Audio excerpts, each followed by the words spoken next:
रखिले जीवन सुखमय सफल हेबो। आसंतु जानिबा सेही गुण गुड़िक संपर्क। नंबर 1 शांत स्वभाव। श्रीकृष्ण छुआ बेले भारी दुष्ट थिले। तांको मां तांको बारंबार दंड देबाक उद्यम करुथिले, किंतु श्रीकृष्ण शांत रहुथिले। तेबे कंसक पक्षरु विभिन्न समय तांको क्षति पहुंचेबाकू करा जायतिबा समस्त उद्यम को से पंड करिथिले। नंबर 2 साधारण जीवन। भगवान श्रीकृष्ण एक बड़ घर आसीथिले। से राजनंदन पुत्र थिले, तथापि गोकुल से अन्य बालकंक परि बुलुथिले और खेलुथिले।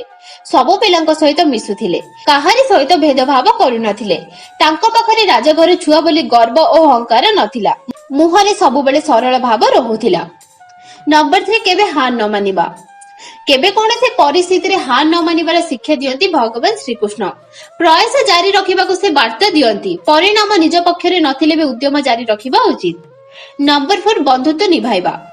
कृष्ण और सुदामा बंधुत्व कथा किए अबा न जानिछि।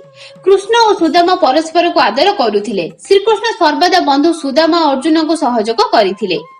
नंबर 5 बापा मां को आदर। श्रीकृष्ण को जन्म देइथिले देवकी, किंतु तांकर लालन पालन करिथिले यशोदा राजा नंद।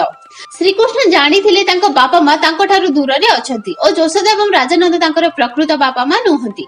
तथापि से उभय को हृदय भल पाउथिले। सेमानकु आदर करिबारे और सम्मान देबारे आदौ हेला करुनथिले। तो फ्रेंड्स, जदि श्रीकृष्ण को 5टी कथा को आमे शिखि नेबा ताहाले आमे हम जीवन रे सब बेले सुख शांति रे निश्चय रहिबा। आशा करूछि फ्रेंड्स वीडियोटी आपण मानको पसंद आसीथिबो। जदि पसंद आसी वीडियोटी को लाइक करंतु और अन्य मानको सहित शेयर करंतु।